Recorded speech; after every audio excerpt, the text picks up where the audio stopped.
Genesis chapter 29. Jacob arrives at Laban's home. Jacob continued on his way and went toward the land of the east.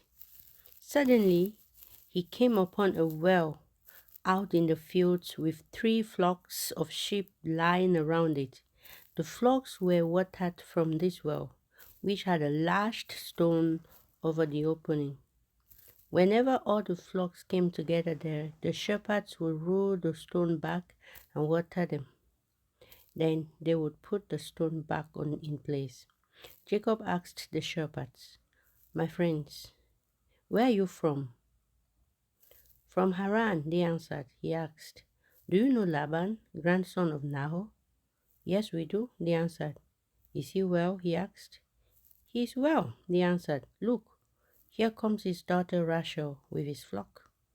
Jacob said, "Since it is still broad daylight and not yet time to bring the flocks in, why don't you water them and take them back to pasture?" They answered, "We can't do that until all the flocks are here and the stone has been rolled back. Then we will water the flocks." While Jacob was still talking with them, Rachel arrived with the flock. When Jacob saw Rachel with his uncle Laban's flock, he went to the well, rolled the stone back, and watered the sheep.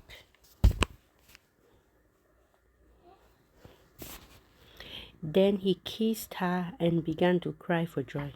He told her, "I am your father's relative, the son of Rebekah." She ran to tell her father, and when he heard the news about his nephew Jacob, he ran to meet him, hugged him and kissed him, and brought him into the house.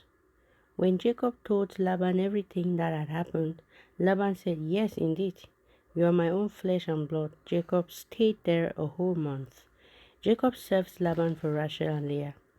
Laban said to Jacob, "You shouldn't work for me for nothing just because you are my relative.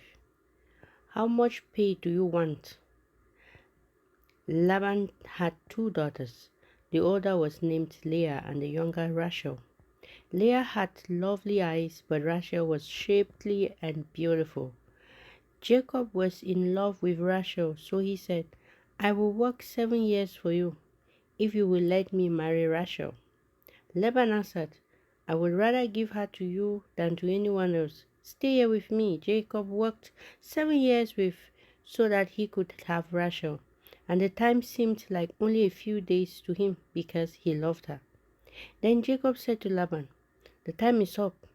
Let me marry your daughter." So Laban gave a wedding feast and invited everyone. But that night, instead of Rachel, he took Leah to Jacob, and Jacob had intercourse with her. Laban gave his slave woman Zilpah to his daughter Leah as her maid. Not until the next morning did Jacob discover that it was Leah. He went to Laban and said, "Why did you do this to me? I worked to get Rachel. Why have you tricked me?" Laban answered, "It is not the custom here to give the younger daughter in marriage before the older.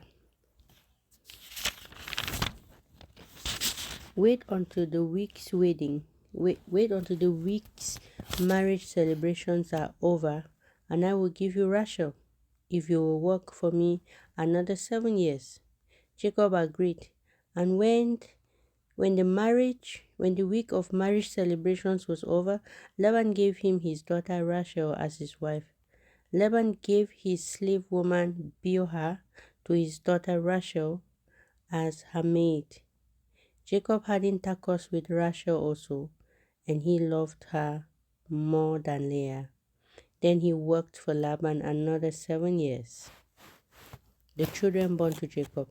When the Lord saw that Leah was loved less than Rachel, he made it possible for her to have children, but Rachel remained childless.